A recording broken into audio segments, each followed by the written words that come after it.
rápida, tipo meia hora, 40 minutos, para dar um espaço maior para eventuais questões, debates e tal, porque o tema é polêmico. Eu não sei quantos da plateia tem um conhecimento da teoria do Marx, a ponto de ter dúvidas, mas eu espero que, dado o caráter polêmico do tema, após a exposição, a gente possa então fazer um debate. Eu vou dividir a minha exposição em 3 partes. Em primeiro lugar, eu vou procurar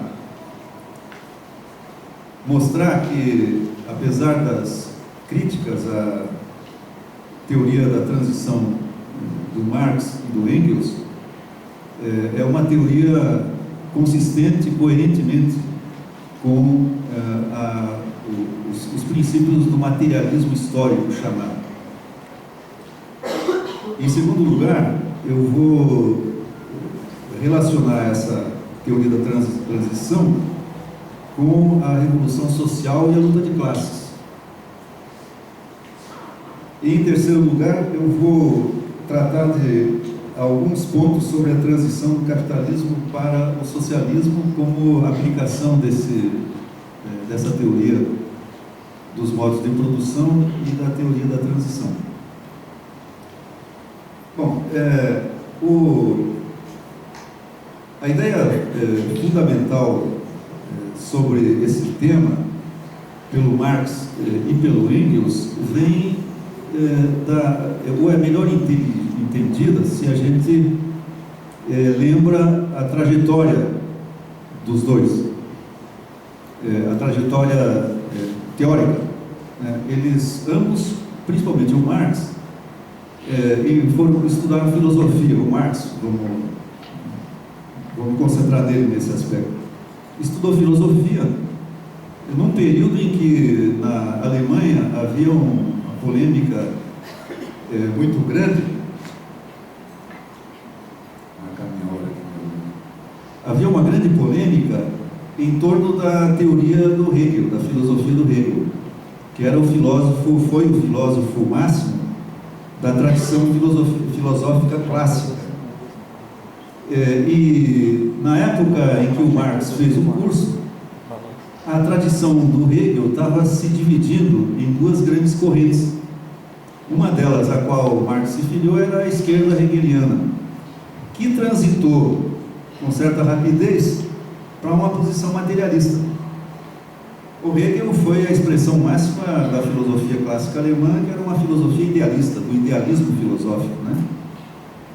Então, o Marx aprendeu com o Hegel a dialética, a concepção da realidade como uma realidade em movimento, em transformação, através de contradições, etc. Só mais tarde é que se interessou pela economia. Poucos anos depois, de qualquer maneira, logo após ter já dado os primeiros passos dele na elaboração do materialismo filosófico e da dialética, que ele então capturou da obra do Hegel e incorporou ao materialismo. Ao estudar economia, começar a estudar economia, especialmente de um ângulo crítico, ele logo se integrou à oposição inicialmente burguesa alemã, e a década de 1840 foi uma década bastante agitada em termos, convulsionada até mesmo em termos políticos. Desembocou na grande revolução burguesa de 1848, 49 e tal.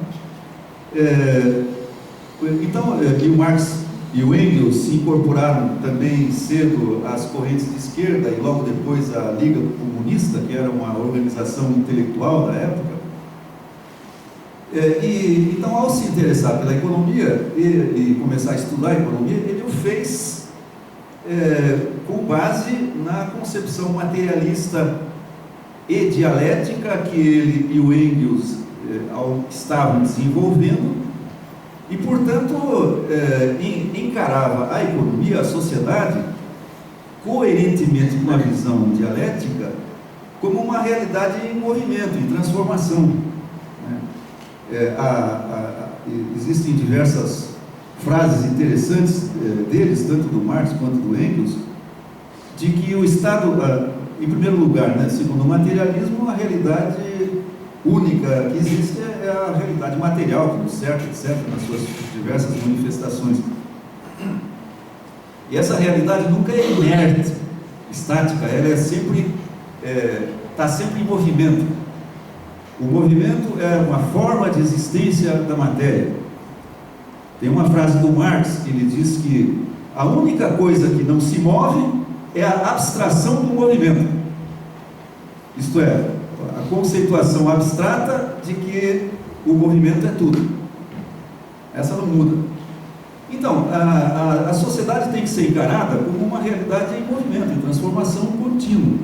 Analisar o capitalismo, portanto, implicaria, ao contrário da visão idealista, que se vale da lógica formal, em que as coisas são assim ou não são assim, de uma vez para sempre, a sociedade capitalista teria que ser encarada como uma realidade que tem uma existência, uma história. Começa, tem um meio, se desenvolve, etc., e tem um fim, né?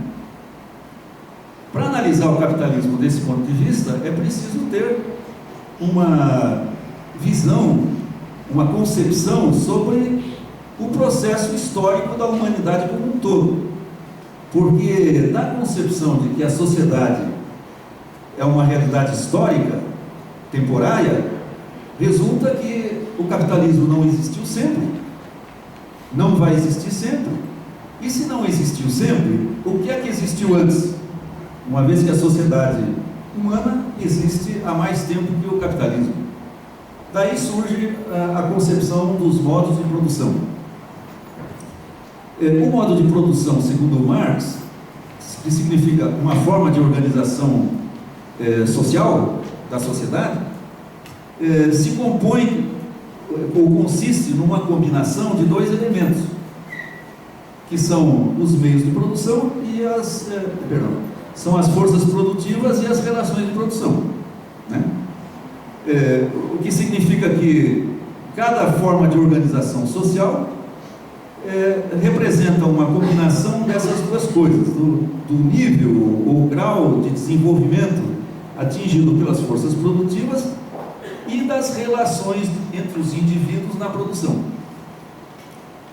Para quem não está muito familiarizado, rapidamente, eu não vou poder entrar em detalhes, né?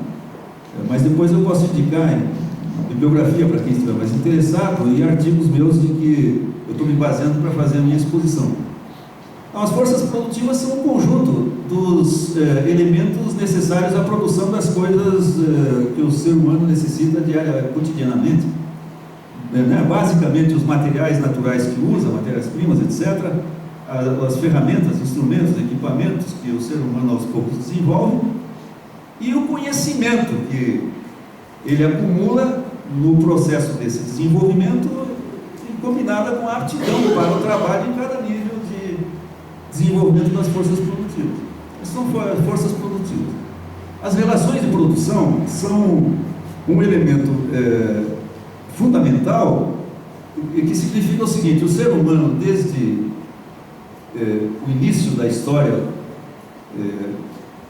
da qual temos conhecimento, vive em comunidades, né?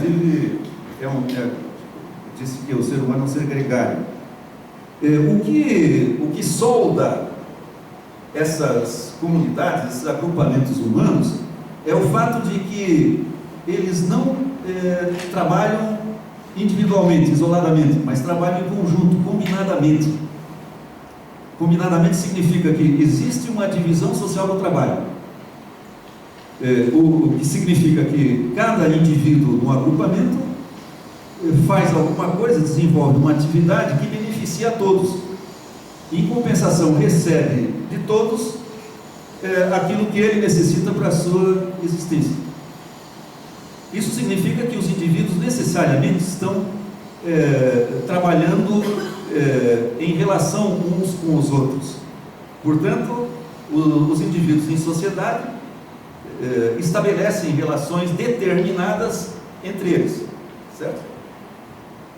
E diz também a teoria do Marx e do Engels, nesse aspecto, que o que determina a estrutura da sociedade é o nível alcançado pelo desenvolvimento das forças produtivas. As próprias relações entre os indivíduos, quer dizer, o padrão de relações que entre eles se estabelece, depende do nível de desenvolvimento das forças produtivas, certo? Então, existe um fator determinante da estrutura da sociedade, que é o grau de desenvolvimento das forças produtivas. Isso, por parte dos críticos, recebeu o nome de determinismo tecnológico.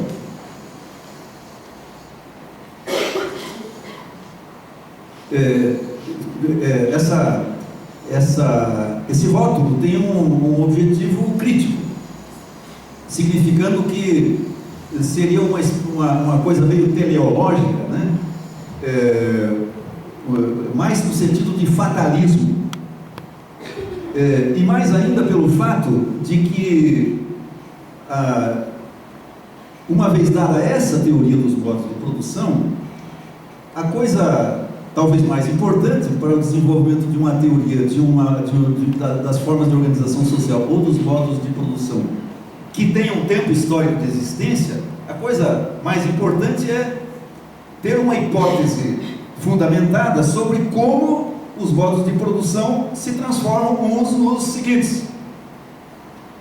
E a teoria do Marx e do Engels é a seguinte: as forças produtivas se desenvolvem continuamente, porque o ser humano tem que produzir continuamente para sua existência, não pode parar.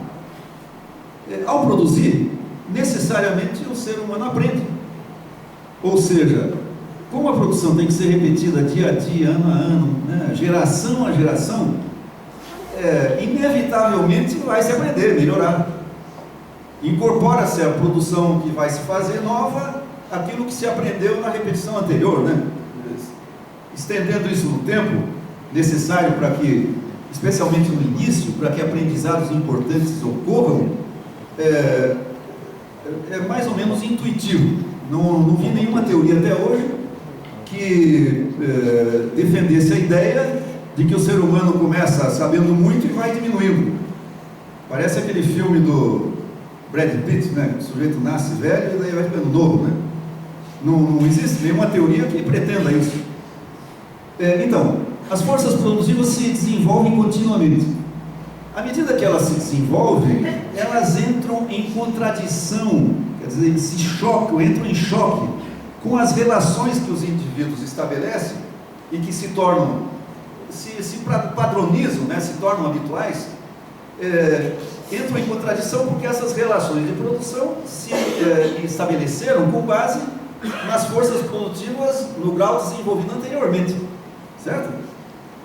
Então, com o desenvolvimento das forças produtivas, vai havendo um desajuste, um afastamento entre essa base de todo o sistema e as relações que os indivíduos estabelecem entre eles, que estão baseadas numa situação que vai já aos poucos não existe mais. Então, as tensões se intensificam e acontece uma revolução social que extingue o padrão de relações de produção existentes e instala novas relações de produção coerentes com a nova estrutura das forças produtivas, certo? Bom, isso tudo recebeu o nome de determinismo tecnológico. Como significa que seria uma concepção estreita, que petrifica o desenvolvimento social, etc. A primeira coisa que eu, pelo menos, digo é que, bom, o determinismo é um elemento de toda a pesquisa científica, de toda a ciência. A ciência procura leis de causa e efeito dos diferentes fenômenos, e uma vez essas leis sendo estabelecidas corretamente, pode-se verificar que o fenômeno esperado vai sempre ocorrer, uma vez que a causa que se identificou como causa também ocorra. Agora, o fatalismo é uma coisa diferente, né? O fatalismo significa que alguma coisa acontece fatalmente, de uma certa maneira, e assim por diante. Bom, é preciso ter em mente que, acho que o Engels dizia isso, que dentro de uma sociedade dividida em classes como a nossa, existe um conflito, porque é um conflito inerente à estrutura de classes. Eu vou falar disso um pouco depois. Existe um conflito de classes, uma luta de classes contínua, e ela se desenvolve pelo menos em 3 planos: no plano econômico, no plano político e no plano teórico. Então, no plano teórico, que é onde nós estamos navegando nesse momento, existe um conflito de pontos de vista que vocês todos, como estudantes, professores e tal das universidades, eu também, etc., com a qual, nas ciências sociais em particular, a gente convive todo dia, né? E no caso da teoria do marxismo, é uma vítima privilegiada da tentativa de desqualificar a teoria e assim por diante. Então, esse componente de disputa, de luta entre interpretações do processo histórico, no caso dessa teoria dos modos de produção, é muito intensa, porque o que menos agrada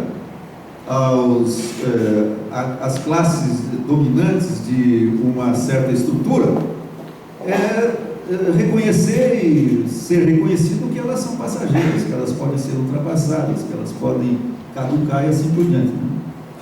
Bom, qual é a objeção que eu faço? Eu acho que a crítica ao determinismo tecnológico, isto é, que o desenvolvimento das forças produtivas seja o fator detonador de uma revolução social, de uma transformação social, não é nem a crítica de determinismo tecnológico não é a mais eficaz, porque o mais importante de fato é saber o que causa o desenvolvimento das forças produtivas.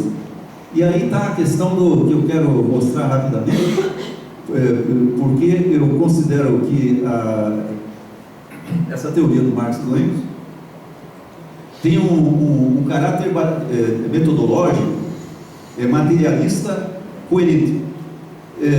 Em primeiro lugar, vejam que existe um autor marxista chamado Gerald Cohen, acho que estadunidense, a impressão, que é um dos inauguradores de uma corrente marxista que teve uma certa importância, chamada marxismo analítico, que é um marxismo curioso, porque é um marxismo um pouco marxista, mas ele escreveu um livro há uns 40 anos já, 30 e poucos anos, 78 eu acho, chamado Karl Marx Theory of History a Defense, a teoria da história de Karl Marx, uma defesa. E ele atribui, primeiro, ele defende com bastante competência essa tese do Marx, do primado das forças produtivas. Só que ele atribui o desenvolvimento das forças produtivas não a um fator que eu vou citar depois, mas a racionalidade do ser humano, que não é uma tese materialista. Tomar as motivações do ser humano como causa dos fenômenos da sociedade, hoje em dia é a visão mais difundida nas ciências sociais, é o chamado individualismo metodológico, segundo o qual, que se aplica a todas as ciências da sociedade, e segundo a qual são as motivações inatas dos indivíduos que determinam a estrutura social. Daí que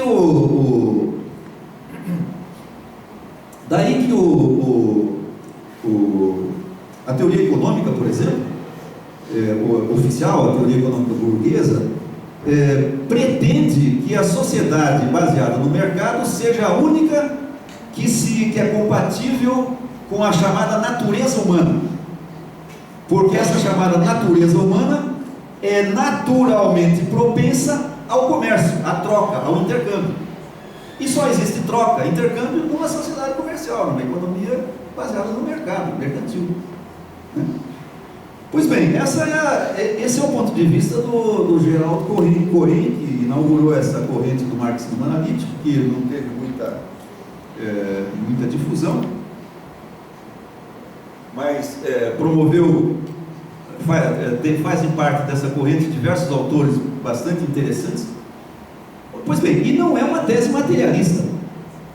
O ponto é, o que causa o desenvolvimento das forças produtivas? Aí Marx e Engels entram na história, e infelizmente no prefácio de um livro importante do Marx, a Contribuição à Crítica da Economia Política. Esse prefácio é o texto canônico, como dizem alguns, né? O texto fundamental onde o Marx expõe essa teoria dos modos de produção, embora ele tenha essa concepção, ele e o Engels, desde pelo menos a ideologia alemã, uns 15 anos antes, e aparecem, né, em obras sucessivas dele. Infelizmente, o fundamento de toda a teoria não está nesse prefácio. E o fundamento de toda a teoria é a concepção deles sobre o papel do trabalho. E essa é a causa fundamental do desenvolvimento das forças produtivas, da mudança dos modos de produção, da progressão da sociedade humana. Que é a seguinte: o ser humano, mero animal, num certo momento começa a trabalhar, por diversos motivos que a gente hoje pode ler aí, etc. E ao trabalhar, o ser humano provoca, inclusive, as mudanças anatômicas, fisiológicas, etc., que tornam possível o surgimento da consciência, o crescimento da massa cerebral, etc. Enfim, daí o ser humano tem que trabalhar. E cada vez mais, à medida que a capacidade de trabalhar aumenta. Então o ser humano se torna um escravo do trabalho, digamos assim, porque é obrigado a trabalhar para sobreviver. Não existe escolha. Bom, o materialismo nas ciências sociais se baseia no princípio de que os fenômenos sociais não decorrem de escolhas conscientes, deliberadas dos indivíduos. Elas decorrem da ação dos indivíduos, mas de uma ação que é motivada por causas que para eles são inconscientes, que não são deliberadas, que não são intencionais.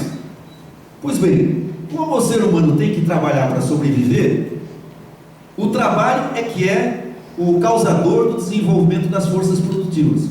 Resumidamente, por quê? Porque ao trabalhar, como eu disse antes, o ser humano aprende.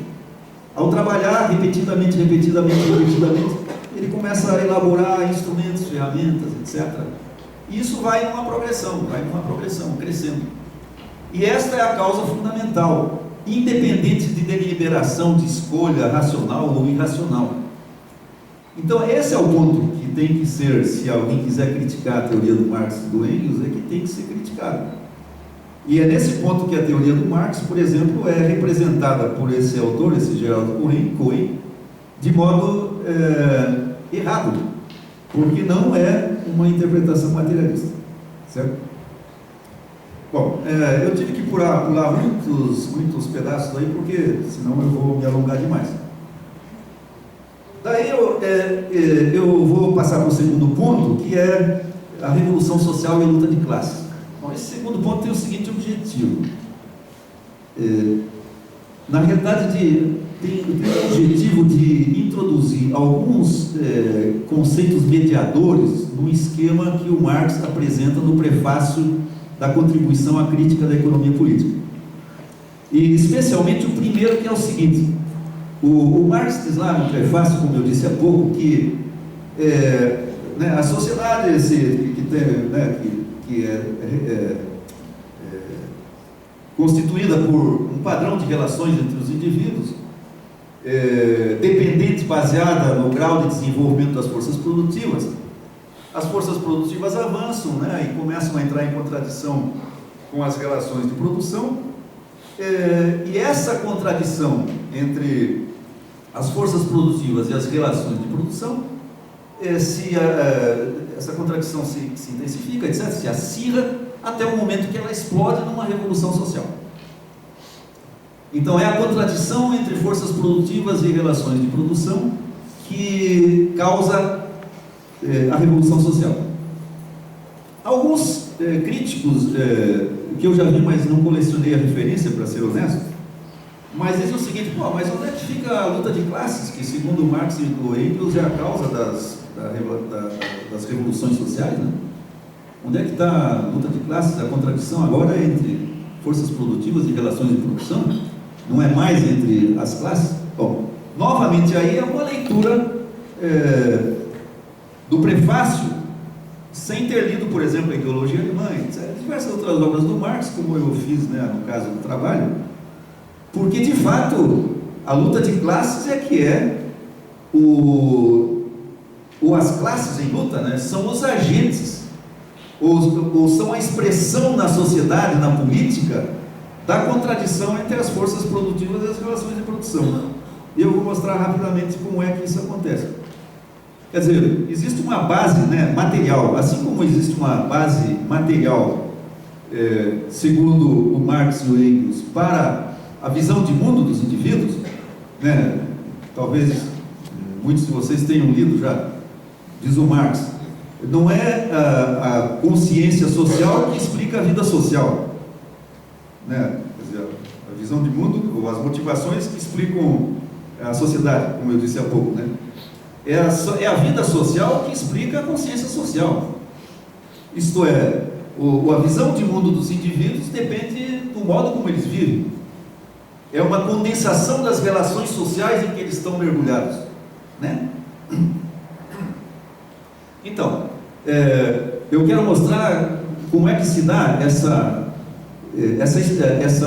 expressão da contradição básica entre forças produtivas e relações de produção, que de fato a gente não vê lutando entre elas pelas ruas, etc. Como é que elas se expressam em luta entre classes? Esse é um ponto importante aqui. Bom, e para isso a gente tem que introduzir a propriedade privada dos meios de produção. O capitalismo é uma das formas de organização social, um dos modos de produção baseados na propriedade privada. E não é a única, né? Existiram pelo menos duas anteriores, que são o feudalismo, o modo de produção feudal, e o escravismo, né? A escravidão, o modo de produção escravista ou antigo. Eu quero dizer que existe muito mais informação, imensamente mais informação sobre a transição mais recente do feudalismo para o capitalismo do que a transição entre os outros dois modos, né? Entre o escravismo e o feudalismo, e entre o comunismo primitivo, né? É o nome que eles deram à situação anterior ao surgimento da propriedade privada, do que existe muito mais informação dessa última transição, e é nela como ilustração, é nelas que eu me baseio ao pensar esse processo. Existe muita falta, de fato, de informação melhor sobre a situação anterior. Então, a propriedade privada. O que é a propriedade privada? Ela é a privação da propriedade para a maioria da população. Então, a sociedade se divide em duas grandes classes: os proprietários de meios de produção e os não proprietários de meios de produção. E a relação entre os dois, a lógica dessa divisão, é que os proprietários de meios de produção exploram os não proprietários. Quer dizer, os não proprietários são obrigados, para sobreviver, a trabalharem, a acionarem os meios de produção que são monopolizados pela classe proprietária. E para poderem fazer isso, acionar esses meios de produção para sobreviverem, eles pagam um pedágio, que é ter que trabalhar gratuitamente para os proprietários, além do tempo que eles têm que trabalhar para o seu próprio sustento, para produzir as coisas necessárias à classe proprietária. Pois bem, com a propriedade privada dos meios de produção, acontece uma mudança que não é claramente perceptível no texto do Marx, mas se uma vez esclarecendo isso a gente vai lá e percebe que é isso mesmo, é preciso fazer uma distinção nas relações de produção, quando surge a propriedade privada, entre as relações reais ou materiais de produção. Marx também dá esse nome, eu daí usei para definir. Quer dizer, as relações que os indivíduos têm uns com os outros na produção, objetivamente. E a expressão jurídica das relações de produção, que são as leis da propriedade. O conceito de propriedade não existe no coletivismo, no comunismo primitivo, porque a natureza estará acessível a todos igualmente, e eles não diferenciam o que é meu, o que é teu, etc. O conceito da propriedade privada vai se desenvolvendo também espontaneamente, sem deliberação, sem intencionalidade ao longo do tempo. Agora, quando surge a propriedade privada, que é o fundamento de uma sociedade baseada numa relação definida, que é uma relação de exploração, esta relação é definida em leis, sejam escritas, sejam consuetudinárias, quer dizer, baseadas no costume. Essas leis definem os direitos dos proprietários e as obrigações dos não proprietários. O estabelecimento em lei dessa relação, da propriedade, da forma da propriedade privada, significa que a forma da propriedade privada vigente no momento da definição legal se torna rígida, porque a lei não muda todo dia, certo? Então, uma vez definida em lei, e essa lei é a legitimação formal do poder da classe proprietária sobre a classe não proprietária e do seu poder político expresso no Estado, que é uma instituição que aparece quando a sociedade se divide em classes, porque a classe proprietária necessita de uma instituição que, em seu nome coletivo, assegure a vigência da propriedade privada e da obrigação ao trabalho dos não proprietários. Então, essa legislação, a lei da propriedade, e tudo aquilo que a assegura, que se expressa nas instituições, nas outras leis, ela se torna rígida. Então, muda uma coisa importantíssima. Eu disse há pouco, repetindo Marx, as forças produtivas vão se desenvolvendo, porque o ser humano, em sociedade, tem que trabalhar continuamente, etc. E as relações de produção permanecem as mesmas, dizia o Marx no prefácio.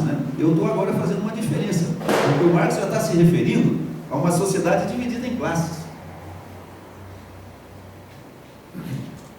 E é preciso entender que ele se refere a relações de produção, tanto que ele diz isso, mas não com... as pessoas não captaram, as leis da propriedade são a expressão jurídica das relações de produção. Quer dizer, as relações de produção não são as relações técnicas entre os indivíduos. Eu faço um pedaço da produção, você faz outro, daí passa para diante, o outro faz mais um pedaço, não é isso. As relações entre os indivíduos são aquelas definidas pelo grau de acesso que eles têm aos meios de produção. E isso só se torna um problema quando surge a propriedade privada. Certo? Então, uma vez tornada rígida a lei da propriedade, o problema que aparece é que as forças produtivas continuam se desenvolvendo e as relações entre os indivíduos não se ajustam a essa mudança das forças produtivas, porque as relações estão cristalizadas na legislação. Então, o que acontece aos poucos, progressivamente, é uma contradição. Perdão, deixa eu dizer uma coisa inicialmente. O que é preciso introduzir um conceito mediador aí no caso, que é correspondente àquele que eu acabei de expor, que é a diferença entre a definição, a forma legal, jurídica da propriedade e a forma de apropriação concreta ou real, material. Porque se as forças produtivas vão se desenvolvendo, vão se modificando, as relações reais entre os indivíduos na produção vão se alterando também. porque as relações de produção modificadas exigem mudanças de posição dos diferentes indivíduos no processo, devido ao grau de propriedade dos meios de produção. O que não muda é a expressão jurídica das relações de produção, certo? Então, as relações materiais de produção, aquelas que acontecem objetivamente no processo de produção, vão se alterando, mas a definição jurídica da propriedade não se altera. Logo, surge uma contradição entre essas duas coisas, a relação real dos indivíduos e a relação jurídica. Bom, isso explica também a emergência de um processo de uma aspiração pela mudança social. Por quê? Porque, vejam, o Marx dizia também o seguinte: para que surja um movimento revolucionário, é necessário que já exista uma classe revolucionária. Nenhum pensamento revolucionário pode existir, a não ser que seja uma utopia, uma fantasia, etc., como houve dos socialistas utópicos. Nenhuma teoria, aspiração revolucionária realista pode surgir antes que exista uma classe revolucionária, uma nova classe revolucionária, cujas aspirações o projeto revolucionário representa. Pois bem, representando tal como eu representei as coisas, isso é fácil de entender, porque a mudança das relações materiais de produção, que significa surgimento de novas relações entre os indivíduos na produção, significa que na produção começam a surgir as novas classes, uma nova classe proprietária e uma nova classe não proprietária. E a luta de classes a qual a gente tem que se referir não é a luta de classes entre os exploradores e os explorados do sistema antigo, é a luta de classes entre os proprietários atuais dos meios de produção e os novos os novos controladores dos meios de produção que vão surgindo na crista da onda da mudança das forças produtivas. Para quem já leu alguma coisa sobre a transição do feudalismo ao capitalismo, eu ilustro com o caso, por exemplo, começou na Inglaterra, né, a mudança capitalista decisiva. Os feudos começaram a se alterar de que maneira? Os nobres feudais expulsavam os servos da gleba, e arrendavam os feudos para indivíduos que viriam a ser os capitalistas, e já eram capitalistas, com recursos, que usavam o feudo para produzir lã de ovelha, que inicialmente se produzia para o primeiro grande centro manufatureiro mundial, que era Amsterdã. Então o que acontecia no feudo? O nobre feudal continuava sendo o proprietário, dentro daquela forma jurídica feudal da propriedade. Mas o real controlador dos recursos produtivos era o capitalista que arrendava o feudo e fazia a exploração com trabalhadores assalariados. Isso se difundiu na Inglaterra 200 ou 300 anos, aos poucos, antes da Revolução Burguesa, que aconteceu na segunda metade do século XVIII, com Cromwell, certo? Então, a gente vê as novas classes surgindo em caráter embrionário, o capitalista e o trabalhador assalariado, dentro da estrutura social, dentro das relações sociais, que ainda em lei eram as instituições da servidão, certo? E é isso que só isso pode justificar uma mudança social como uma revolução social, porque é preciso que haja, não somente é preciso que haja um projeto, mas o projeto não pode ser uma fantasia, tem que ser uma expressão das mudanças que estão ocorrendo. E para isso tem que surgir uma classe, que é o embrião de uma nova classe proprietária, portadora de uma nova relação de propriedade dos meios de produção, e ao lado dela uma nova classe explorada, para que se dê uma tensão entre os detentores até então das forças produtivas, mas que perdem progressivamente o controle delas, e os novos candidatos à propriedade dos meios de produção. Está claro? Certo? Então, esse é Dessa forma é que a contradição entre forças produtivas e relações de produção se expressa como luta de classes. Porque o desenvolvimento das forças produtivas gera o surgimento dos embriões de novas classes. Esses embriões vão se alastrando dentro da sociedade como um câncer, uma metástase, que vai contaminando todos os órgãos. E quando o novo controle dos meios de produção atinge um grau suficiente, a nova classe proprietária dá o golpe fatal, depõe a classe proprietária antiga, altera a relação dos meios de produção, se apropria dos meios de produção da classe proprietária anterior, e a revolução social, a revolução aconteceu. Certo? Bom, aí também é preciso outro conceito mediador, que também está lá, mas não está bem claro, que é distinguir entre a revolução social e a revolução política. Revolução social é, no meu entendimento, tal como eu interpreto as coisas, é um processo geralmente de longo prazo, de substituição de uma estrutura de classes por outra estrutura de classes. Né? Até agora o meu raciocínio todo foi em torno de dois modos de produção baseados na propriedade privada dos meios de produção. Né? Então ambas as estruturas sociais têm uma classe proprietária e uma classe não proprietária como estrutura fundamental. Né? Sempre, tanto a classe proprietária como a não proprietária se dividem em segmentos, né? Frações. Isso absolutamente não muda o sistema. Em geral fala-se muito, não, mas tem diversas outras classes. Não tem coisa nenhuma.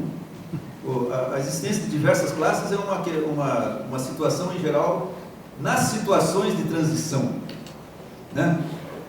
Então, hoje em dia, o que existe na economia capitalista são capitalistas e assalariados. Nos Estados Unidos, mais de 90% da população é assalariada. Tem os assalariados de luxo e os assalariados coitados lá da base. Mas a estrutura fundamental é proprietários e não proprietários. Óbvio que também, nesse caso, procura-se, né, dentro da luta teórica pela interpretação da realidade, introduzir, os críticos dessa interpretação, introduzir todo tipo de problemas, etc. e tal, né, para confundir o fato fundamental.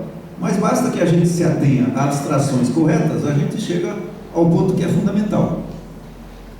Bom, então, a revolução social, por exemplo, do feudalismo ao capitalismo. O que é o feudalismo? Uma estrutura de classes onde há nobreza feudal, de um lado, a proprietária dos meios de produção, uma forma de propriedade diferente da capitalista, e servos da gleba, a servidão. A sociedade capitalista baseia-se em duas classes do mesmo tipo fundamental, mas diferentes no seu conteúdo, forma, que é a classe capitalista, proprietária dos meios de produção, e os trabalhadores assalariados, o proletariado. Bom, a revolução social é um processo de longo prazo, relativamente longo, mais ou menos, da forma da estrutura de classe anterior para a nova estrutura de classe. Né? Significa, a revolução social começa quando começa a haver desajustes perceptíveis entre as forças produtivas existentes e as relações de produção, a forma da propriedade existente. Né? Então aí começa a mudança. E ela se completa num ponto bem depois da revolução que eu chamo de política. Então logo em seguida eu completo isso. Então essa é a revolução social. A revolução política é outra coisa. É um momento de auge da luta de classes, expressando o acirramento até o ponto máximo das contradições entre as classes proprietária vigente e a classe proprietária candidata a proprietária, que explode no momento da revolução política propriamente dita, na deposição da classe proprietária, etc. Acontece todo aquele negócio. Isso é a revolução política. Então, a gente tem que visualizar essas duas coisas. A revolução social como um processo que cobre um período relativamente longo. Por exemplo, na transição do feudalismo ao capitalismo, as contradições começaram a se manifestar na Inglaterra já pelo século XIII, XIV. Né? Na Alemanha, por exemplo, segundo Engels, as famosas revoluções camponesas do século XVI, né, 1500 e tanto, já representavam a emergência de uma burguesia, apresentando um programa de tipo burguês, ainda de certo modo rudimentar e tal. A primeira revolução política, significa transmissão do poder, se deu no século XVIII, né? No século XVII, na Inglaterra, né? Que eu falei há pouco. Então, esse momento da revolução política foi um momento curto na Inglaterra, mais ou menos de 1640 e não sei quantos, quando Cromwell tomou o poder e decapitou o rei, etc., até o que eles chamam de Revolução Gloriosa, que foi em 1680 e tantos e tal, e que o Engels disse que, engraçado o pessoal dá tanta importância a essa Revolução Gloriosa, porque ela, de fato, não... O importante foi o momento anterior. Qual é a importância dessa história? A importância é a seguinte, que... Eu acho que vamos ter, né?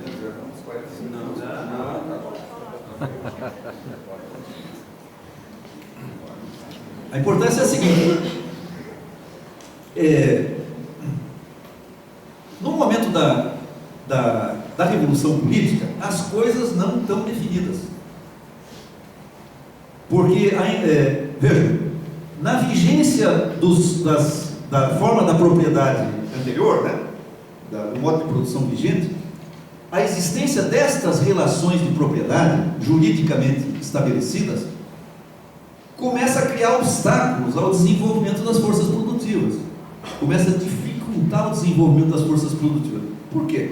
Porque esse desenvolvimento está ameaçando a forma jurídica da propriedade vigente, portanto está ameaçando a hegemonia da classe proprietária do momento, que detém o poder político, os privilégios, as mordomias e tudo. Então o que procura fazer o governo, o Estado, né?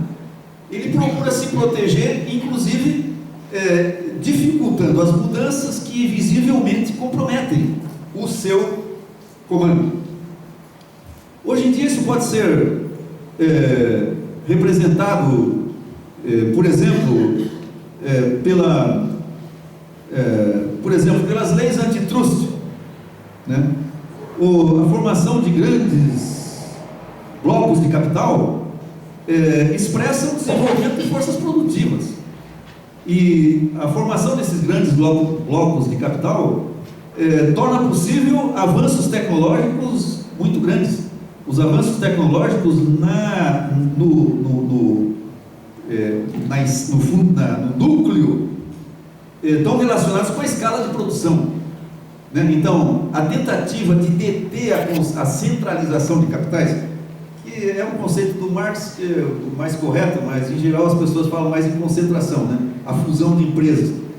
As leis antitrust tentam evitar a fusão de empresas, porque essa fusão compromete a concorrência, por exemplo, que é mais ou menos o santo maior aí da teologia capitalista, né?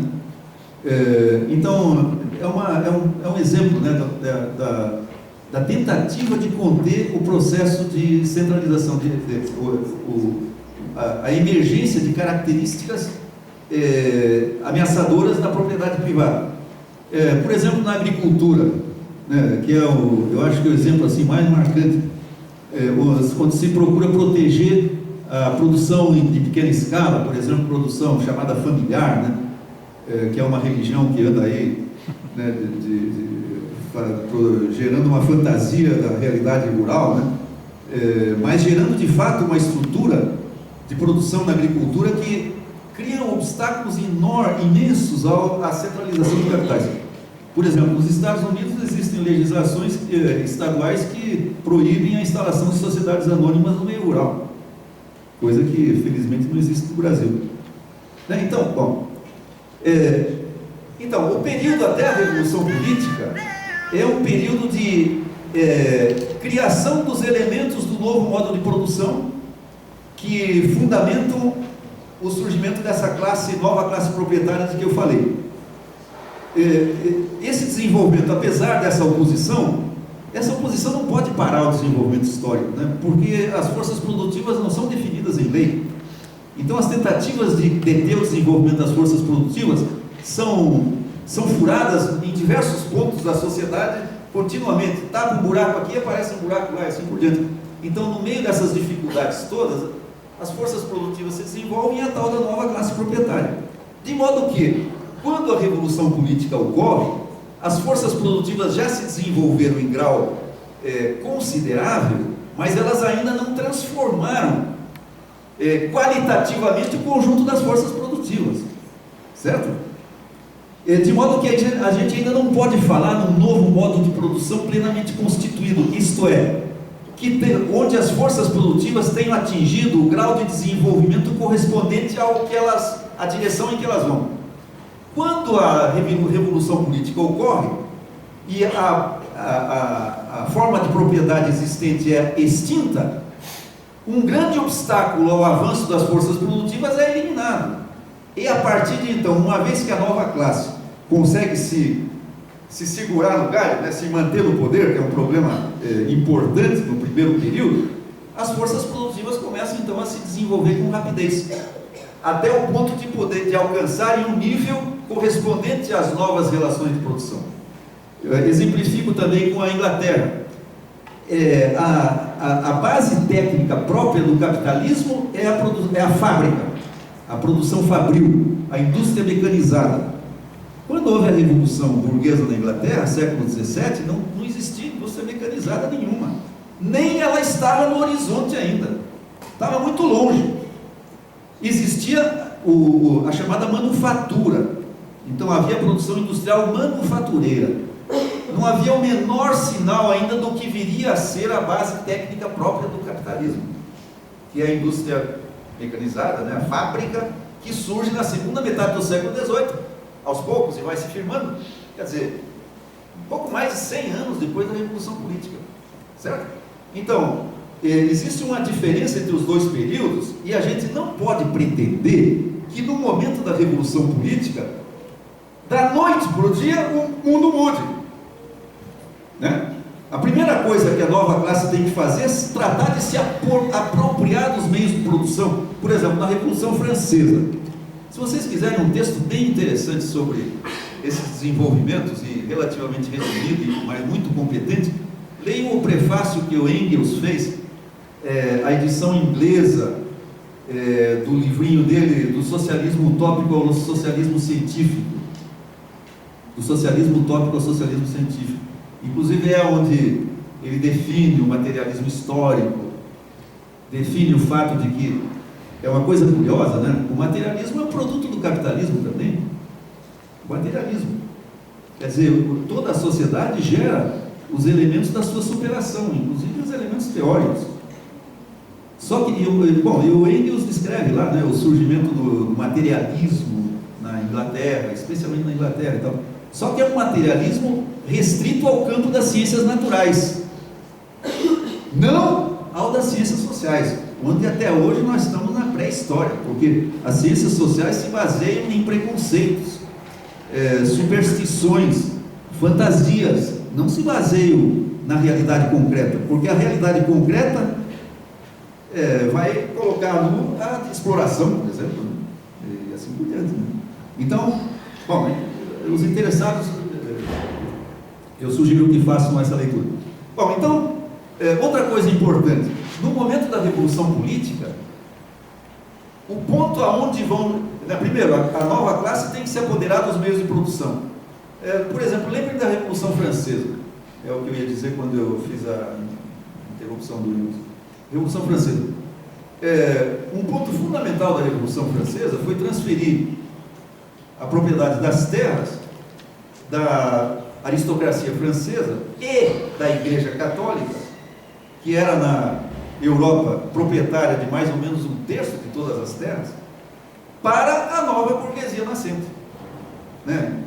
É um momento fundamental. Quer dizer, a revolução política, ela consiste também na transferência da propriedade, ao mesmo tempo que se altera as leis da propriedade. Mas o que eu quero dizer, meio concluindo, é que a nova forma das forças produtivas, correspondente ao novo modo de produção, não está visível no momento da revolução, e não se pode antever quais são essas forças produtivas, certo? Bom, eu acho que eu me estendi demais, eu vou concluir o último ponto, que é sobre a transição do capitalismo para o socialismo. Talvez dê mais assunto para questões. Bom, nós estamos no capitalismo, né?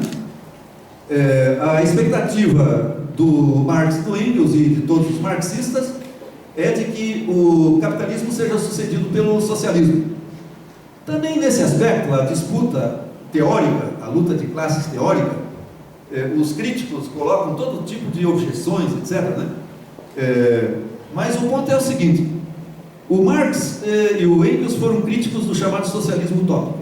E foram críticos porque, embora reconhecessem o valor, a importância, a genialidade desses os socialistas utópicos, especialmente os três que o Engels, inclusive, cita nesse artigo, e depois todo mundo vai nessa linha, que são o Fourier, o Saint-Simon e o Robert Owen, né?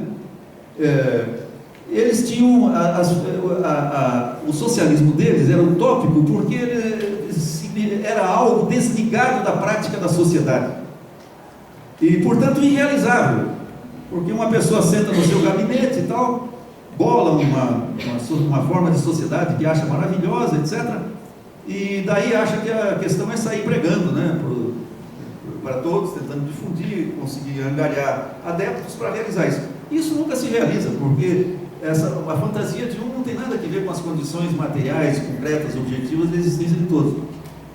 Bom, por que o Marx e o Engels chegaram à conclusão de que chegaram também ao socialismo, só que um socialismo que eles chamavam de científico? Porque, especialmente a análise do Marx, no Capital, conduziu-o à conclusão, ao descobrir o que ele chamou, e o que ele diz no prefácio do livro 1, né, o que eu quero é descobrir a lei de movimento dessa sociedade, do capitalismo. Concluiu que as leis de movimento conduziam ao socialismo. O que é Só que o Marx nunca se atreveu a definir o que era, a dar uma receita de socialismo, né, da sociedade perfeita, como faziam os utopistas. As tendências que ele identificou no capitalismo são duas. A primeira, a tendência de extinção da propriedade privada, que conduz à propriedade coletiva ou social no modo de produção seguinte, que é o socialismo. Quer dizer, a socialização dos meios de produção dos marxistas não é uma pregação moral. Ela simplesmente se baseia no fato de que o capitalismo está criando a base do socialismo, que é a socialização dos meios de produção. E ela se expressa em quê? Primeiro, no fato de que, por exemplo, hoje, o Marx já dizia isso no tempo dele, não há nenhuma sociedade capitalista onde a classe capitalista seja maior do que 5% da população. O que significa que os proprietários dos meios de produção, hoje, aqueles para os quais a propriedade privada significa alguma coisa, são não mais do que 5% da população. Certo? Para 95% não significa. Ora, então, qual é o problema de extinguir a propriedade privada? Ela está extinta praticamente. Segundo ponto, ela já está socializada, a propriedade dos meios de produção, entre os capitalistas. Talvez seja em pó, mas é. A forma típica da propriedade dos meios de produção hoje no capitalismo é a sociedade anônima. A sociedade anônima não é dirigida, quer dizer, ela é uma sociedade de capitalistas, anônimos. Em geral, um grande número de capitalistas, mas nenhum capitalista administra uma sociedade anônima. Quem faz isso? É uma hierarquia de assalariados, desde a diretoria executiva. Embora receba como gratificação uma parcela das ações, etc., nunca são controladores de nenhuma sociedade anônima. São assalariados que comandam uma hierarquia complexa de outros assalariados. Ou seja, tal como no feudalismo, que eu há pouco ilustrei, né, onde os nobres feudais arrendam as terras para aqueles que efetivamente as utilizam, controlam, a aristocracia se tornou uma classe, aos poucos, parasitária. Hoje em dia a classe capitalista é parasitária também. Então, diz o Marx, né, a sociedade anônima significa a socialização dos meios de produção restrita à classe proprietária. A segunda característica do socialismo é o planejamento global e integrado da produção e da distribuição das coisas. Bom, isso também está se realizando. Hoje em dia não existe mais a concorrência dos tempos do Marx. Existe a centralização dos capitais, quer dizer, a formação de grandes blocos de capital. Então, vejam, por exemplo, né, se nós imaginarmos um território qualquer, com 1000 empresas, o processo da concorrência vai aos poucos concentrando ou centralizando os capitais. As empresas em melhores condições, etc., vão absorvendo as empresas em menores condições. Digamos que até um certo momento em que as 1000 acabaram se condensando em uma. Bom, a concorrência nesse território acabou, certo? Porque onde havia diversas empresas concorrendo, tem uma empresa. O que faz essa uma empresa? As grandes empresas têm um complexo sistema de planejamento que antecipa, cria as técnicas de planejamento para o socialismo. O que essa empresa planeja o abastecimento do seu produto ou dos seus produtos para todo esse território, ao contrário do que se fazia antes, quando havia concorrência. Bom, esse é o processo geral de centralização de capitais a nível mundial, em que as empresas controlam territórios, muitas delas de dezenas de países, ou partes dos territórios de dezenas de países. Ou seja, como acontece sempre, né, dentro do modo de produção vigente vão se criando os elementos do novo modo de produção, sem o que a gente não poderia entender qualquer mudança de um modo de produção para outro, uma revolução política, etc. Então,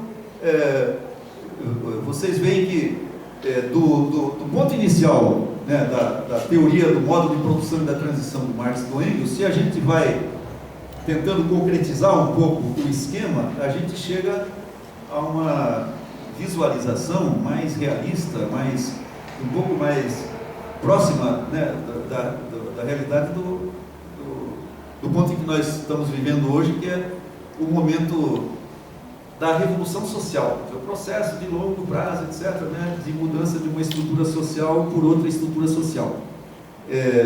Em grande parte, os meios de produção hoje já são controlados por assalariados, por não proprietários. A classe proprietária, em grande parte, é uma classe parasitária, né? E isso cria uma perspectiva ao mesmo tempo assustadora, mas ao mesmo tempo otimista para o futuro. É isso aí. Deu 1 hora, obrigado.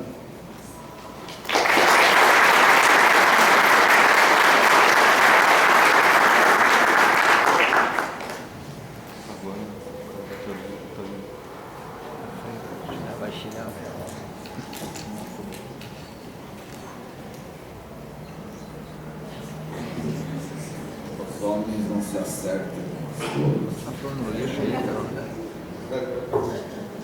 Vamos lá. Bom, então, temos aí meia hora, minutos para algumas questões, se vocês quiserem.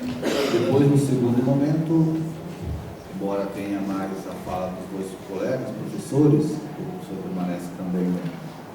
E eu debato porque a temática está associada. A gente continua depois do intervalo, que não for possível resolver de questões agora, antes do intervalo. Mas já podemos iniciar, se alguém tiver alguma. Eu não sei se esse funciona. Vamos ver. Alô, Capson? Eu liguei. Bem, alguém quer fazer alguma...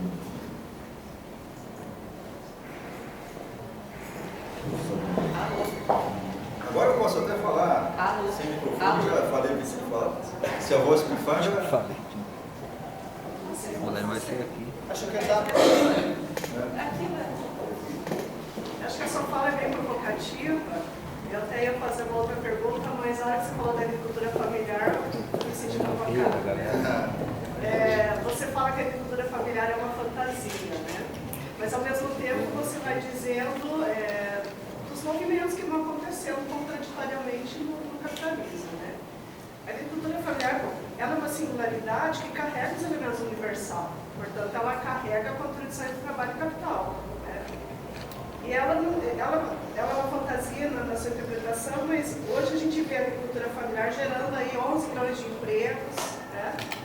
A gente vê uma socialização, inclusive, dos meios de produção no processo da agricultura familiar. Se há uma socialização, então, dos meios de produção da classe dominante, quando você vê a agricultura familiar e você vê o Paraná com 200 assentamentos, por exemplo, seria também um novo processo de socialização dos meios de produção, mesmo carregando a contradição de trabalho e capital ainda. Gostaria que você explicitasse um pouco mais esse seu ponto de vista.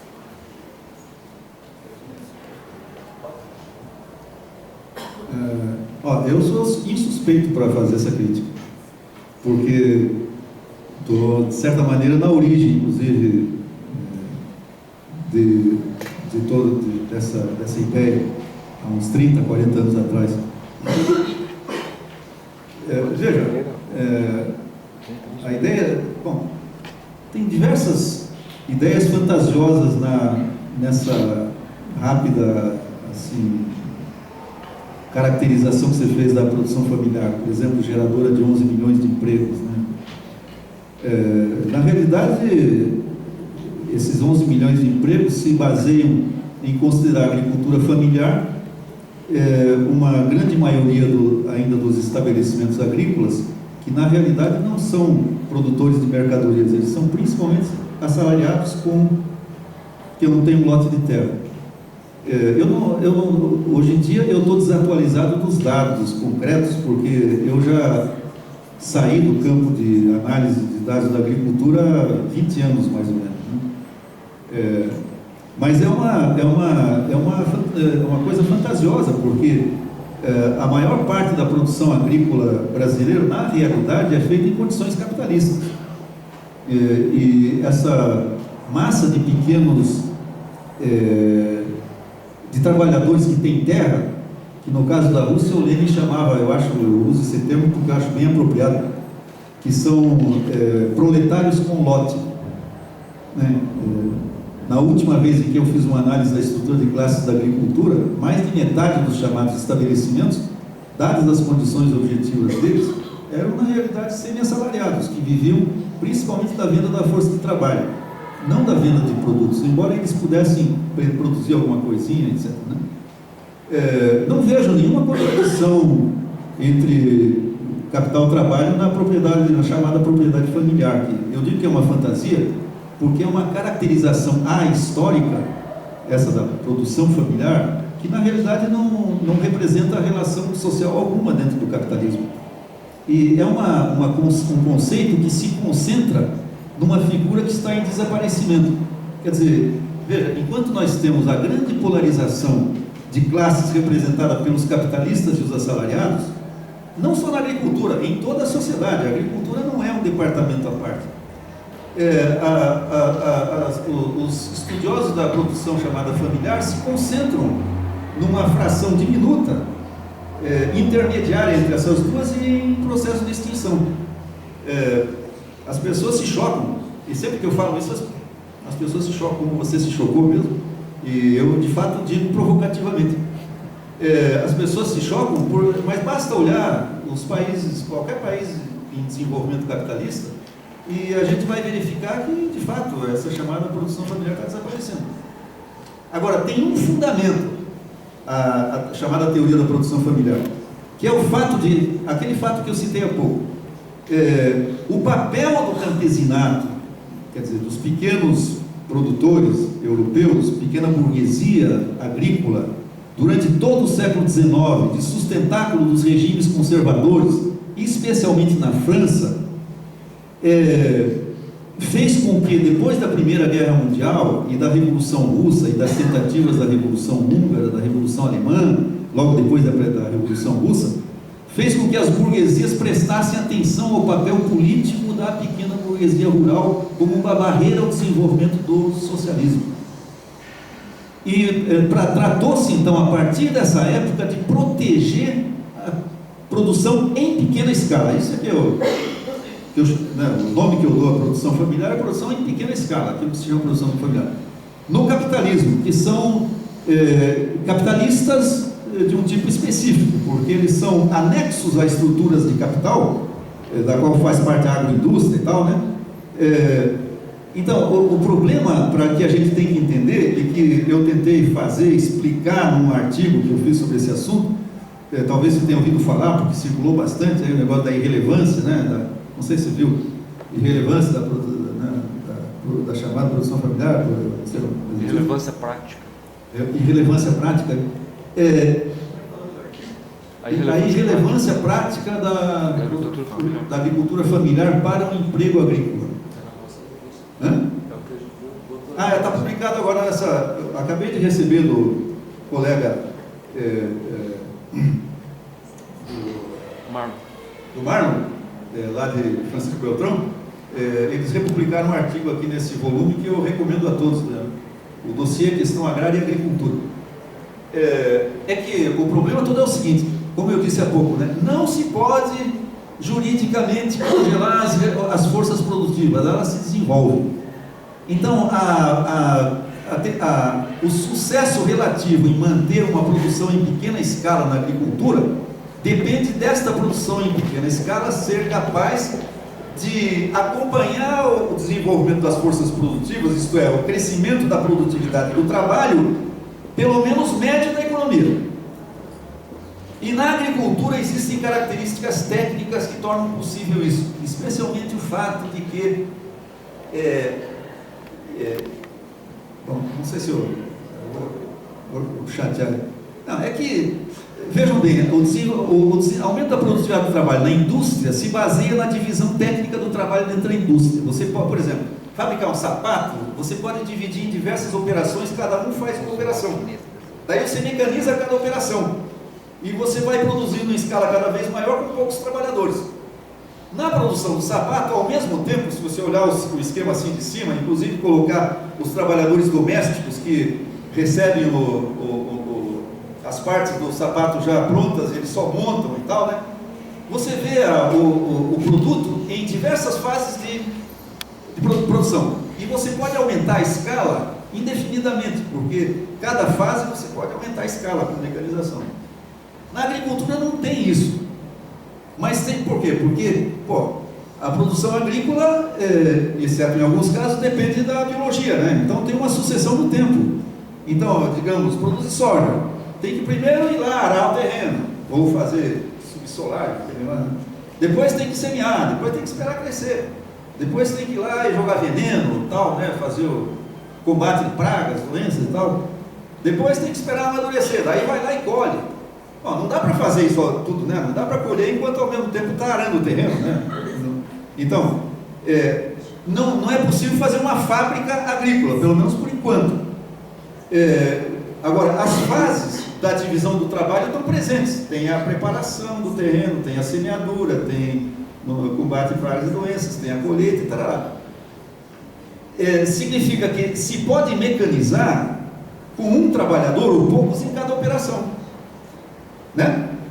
Portanto, e como a exploração, no caso de cereais, depende da extensão do terreno, pode-se compatibilizar a mecanização com essa sucessão das fases, mecanizando cada fase que só compromete um trabalhador ou dois, ou coisa assim, com alta produtividade do trabalho.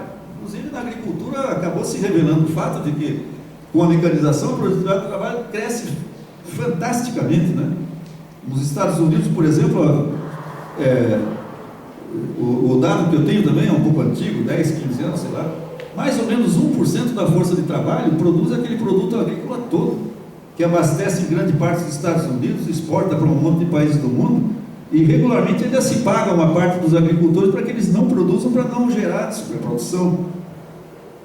A agricultura é um dos países, um dos setores de mais fácil produção exagerada, superprodução. O maior problema da agricultura é a superprodução. Daí a balela dessa história, né? Temos que desenvolver tecnologia para poder alimentar. E alimentar que nada. Se quiser alimentar a população, é muito fácil. Porque a produção agrícola tem, né, apresenta, quer dizer, uma coisa completamente anti-malthusiana. Obviamente que existem condições que precisam ser fornecidas para que isso aconteça, mas o problema da superprodução é um problema para os capitalistas agrícolas. Bom, eu acho que eu estou me desviando um pouco. Eu quero sintetizar, então. Tem uma base concreta, a tal chamada produção familiar. A fantasia consiste, como eu já disse, no fato de que produção familiar é um conceito ahistórico. E no capitalismo existem capitalistas e não capitalistas, né? As outras coisas que existem estão em decadência. Só queria completar com o seguinte, uma coisa que eu disse, eu dou cursos regularmente para o pessoal do MST, eu tenho uma ligação com o MST desde o surgimento, desde inclusive antes do MST ser criado, 1979, 80 por aí. Sempre dou cursos para eles. Ultimamente a nossa incompatibilidade tem aumentado, porque eu não canso de chegar lá e fazer esse tipo de provocação, porque o MST acabou deixando de ser, pelo menos politicamente, um movimento de trabalhadores rurais sem terra para se tornar um movimento de produtores familiares, camponeses, ou coisa assim, que eles incorporaram depois. O que eu quero dizer é o seguinte: a base do socialismo na agricultura não é a produção familiar, chamada produção familiar, a produção em pequena escala. A base do socialismo na agricultura é o agronegócio. Quase me bateram no ano passado, num curso lá em Porto Alegre, quando eu disse isso. E na realidade é isso. O que é a base de um modo de produção mais avançado? São as forças produtivas mais avançadas do modo de produção vigente. E as forças produtivas mais avançadas do modo de produção capitalista, na agricultura, estão no chamado agronegócio, na combinação dos grandes negócios da própria produção agrícola, do fornecimento de insumos, máquinas, etc. Essa coisa toda, né, da industrialização dos produtos finais e assim por diante. A expressão, inclusive, estatística, eu vejo, né, os dados aí. Outro dia mesmo eu recebi, há poucos dias, no e-mail do pessoal do MST, um gráfico lá mostrando, produção familiar, 60% da produção de alimentos.